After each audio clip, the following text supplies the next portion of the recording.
अंदर के रोग भागते हैं।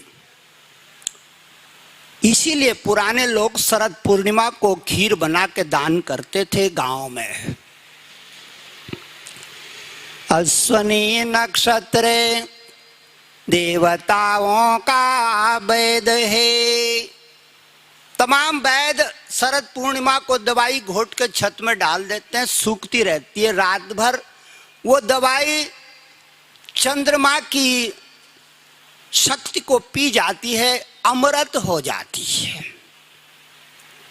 अमृत हो जाती है। इसीलिए शरद पूर्णिमा की खीर को खाने के लिए हम लोग लालायित रहते हैं। खीर बना के खा लें तो ये काम जरूर करना चाहिए शरद पूर्णिमा की रात्रि में। सुखदेव मुनि कहते हैं आज भगवान ने लीला रचने की सोची।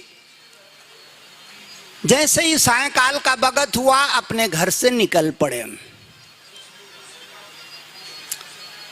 पीतांबरी पहनी, मोर पंख लगाया, गले में वैजंती माला पहनी और हाथ पे गुरु के दीवये योग की पोगड़िया। गुरु की दीवी योग विद्या बंसरी का स्वरूप लेकर के जमुना तट की ओर भागा। भागते भागते भागते वृंदावन में जमुना तट पे पहुंच गया। क्या देखता है, चांदनी रात है, चंद्रमा ने सारे वन प्रदेश को अपने रंग में रंग दिया। शरद की पूर्णमासी है। इधर देखा जमुना बह रही है, सामने देखा गोवर्धन का पहाड़ खड़ा है, इधर देखा मधुबन वृंदावन चिलक रहा है। गुरुजी कहते हैं वृंदावन में गोबरे दनाय यमुना पुलना नीचे। सामने यमुना कल कल कल करके बह रही है। बड़ा आनंद हुआ वहां जाकर के गोपाल को। अब गोपाल ने क्या किया, सबसे पहले सारी वन प्रदेश को निहारा। अनायासी नजर चली गई आसमान में। आसमान में शरद पूर्णिमा का चांद हंस रहा था। 12 पूर्णमासी होती हैं। 12 पूर्णमासियों में सबसे तीव्र चांद शरद पूर्णिमा का होता है। ये सब चांदों का सब पूर्णमासियों की रानी है शरद की ही पूर्णिमा। शरद की पूर्णिमासी 12 की 12 पूर्णमासियों की रानी है। इतना तीव्र चांद, इतना प्यारा चांद, इतना ऊर्जावंत, इतना शीतलतादायक, कोई मुकाबला नहीं है शरद पूर्णिमा का। इसलिए जो जानकार हैं शरद पूर्णिमा के दिन जंगल में जाकर के लीला करते हैं। पुराने जमाने में उनको कहते थे कौमुदी महोत्सव। क्या महोत्सव होता था? कौमुदी महोत्सव, जिसमें नृत्य गान भजन कीर्तन होता था। एक आदमी को इंद्र बनाते थे। इंद्र आता था लोगों को डराने के लिए। और इंद्र का मान मर्दन कौन करता था? बंसरी वाला। इंद्र खड़ा का खड़ा है, पत्थर की तरह खड़ा का खड़ा रह गया, कुछ कर नहीं पाया। उसको कहते हैं कौमुदी महोत्सव। पुराने जमाने में हमारे महापुरुष बड़े अद्भुत त्योहार मनाते थे। वो त्योहारों को हमको ज्ञान नहीं है, हम नहीं जानते। हम तो खाली छोटे मोटे त्योहार मना लेते हैं। और त्योहार भी हम खाने का मनाते हैं, बस खाना है, कुछ पेट भरना है, आनंद करना है नहीं। त्योहार का मतलब होता है शरीर की पूजा पत्री कम करनी है और आत्मा का उत्सव ज्यादा मनाना है। जिसकी आत्मा सारी उम्र भर रीति रह जाती है, उसने क्या त्योहार मनाया? उसने त्योहार जाना ही नहीं, उसने खाली पेट भरा लड्डू पेड़े खीर पूड़ी से और कुछ से नहीं। भगवान खड़े हैं वृंदावन में। अब क्या हुआ? सुखदेव मुनि कहते हैं अनायास ही गोपाल की नजर आसमान में चली गई चंदा रानी की और चंदा रानी हंस रहा है मुल्ल मुल्ल करके। आज का चांद गुलाबी हो रखा है, शरद पूर्णिमा का चांद गुलाबी चांद। विदेशों में भी इसको गुलाबी चांद बोल के त्योहार मनाते हैं।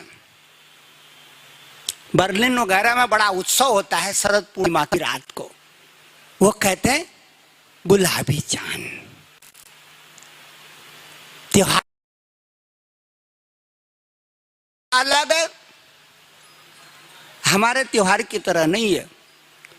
उनका त्योहार तो विस्की पियो, एक दूसरे के गले में पड़ जाओ, नाचते रहो, बस खाली भोग की लीला है, योग का कोई दर्शन नहीं है। हमारे देश में योग पे ज्यादा ध्यान है, भोग पे कम है। वहां भोग पे ज्यादा ध्यान है, योग तो आप जानने लगे। वो जब भारत आए तब पता लगा योग भी कोई चीज है भाई। नहीं तो क्या खाओ खाओ खाओ खाओ खाओ। 15 दिन का खाना पैकेट में रखा रहता है फ्रिज में, उस बासी खाने को खाते हैं बेचारे और कहते हैं हम एडवांस हैं। 15 दिन का बासी खाना रखा रहता है, उसको चाटते रहते हैं। हमारे यहाँ तो बासी खाना हमारे बच्चे छूते भी नहीं, उसको सीधे बाहर जानवर को दे देते हैं। बासी खाना नहीं खाते हो, क्योंकि उनके पितरों ने कहा जो भी खाओ ताजा खाओ। सुखदेव मुनि कहते हैं भगवान की नजर पूर्णमासी के गुलाबी चांद पे चली गई। श्री सुख उवाच दृष्ट्वा दृष्ट्वा कुमुदवान् तमखंड मंडलम। होली खेल रहा चांद। दृष्ट्वा कुमुदवान् तमखंड मंडलम रमाननाभं नवकुंकुमारुणम्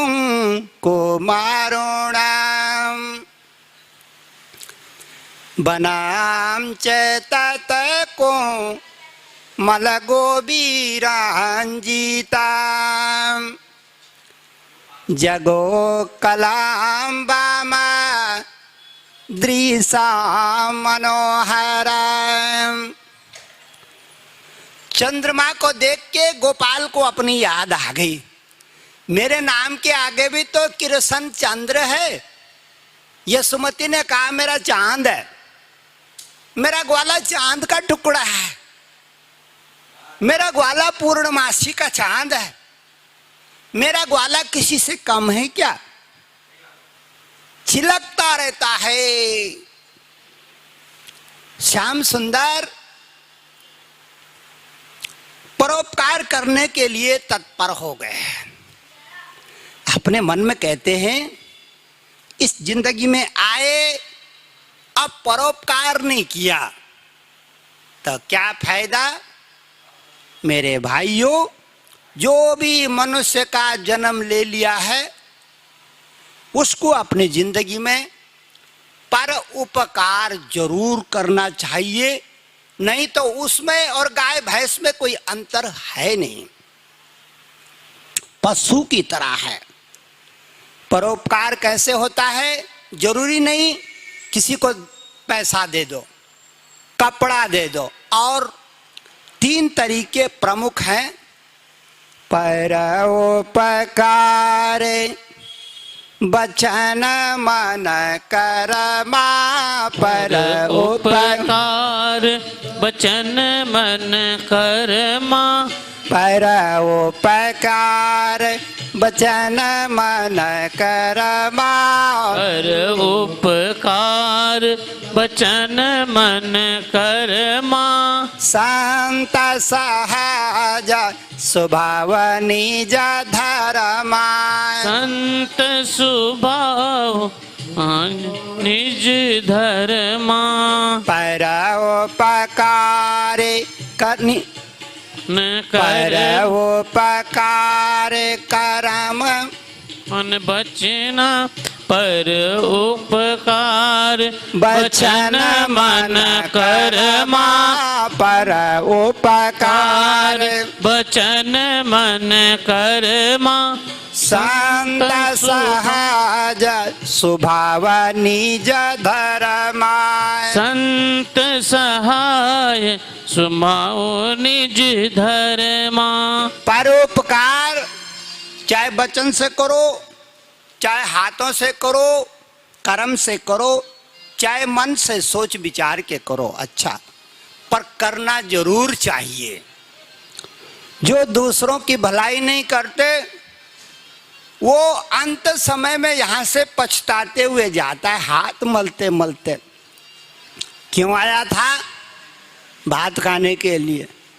अब जा रहा है हाथ मलते मलते पछताते पछताते जा रहा है। तो परोपकार की हमारे जीवन में बड़ी महत्ता है। परोपकाराय सताम विभूतये, पेड़ों से नदियों से सीख करके मनुष्य को परोपकार करना चाहिए। स्वयं न खादन्ति फलानि वृक्षा, कुछ तो कर ही लेना चाहिए। गुरुजी कहते हैं चंद्रमा को देख करके गोविंद को अपनी याद आई। अब गोविंद ने अपनी बंसुरी में नाद बजाया। कौन सा नाद बजाया? वाम दृशा मनोहरम, वाम मंत्र बजाया, जिसको तंत्र विद्या में कहते हैं क्लीम। वाम मंत्र ये दूसरों को आकृष्ट करने का मंत्र है, दूसरों को जोड़ विद्या से जोड़ने का मंत्र है। वाम दृशा मनोहरम। ध्वनि उड़ने लगी चारों ओर बंसी की, सारा नदिया का तीर आनंदमय होने लगा। जो पेड़ सोने जा रहे थे जगने लगे, जमुना माई सोने जा रही थी जगने लगी। वन प्रदेश के रात्रिचर देवता जग के भागने लगे। मधुबन जी खड़े हो गए, यमुना 16 श्रृंगार करने लगी, आनंद की बात होने लगी। गुरुजी कहते हैं श्री सुक उवाचे,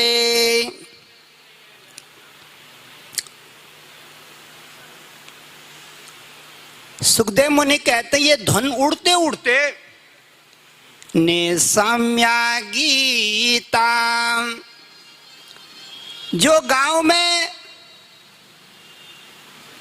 बहनें गोपियां काम कर रही थी उनके कान तक पहुंच गई। सुखदेव मुनि कहते हैं निसम्य गीताम तदनंग वर्धनाय,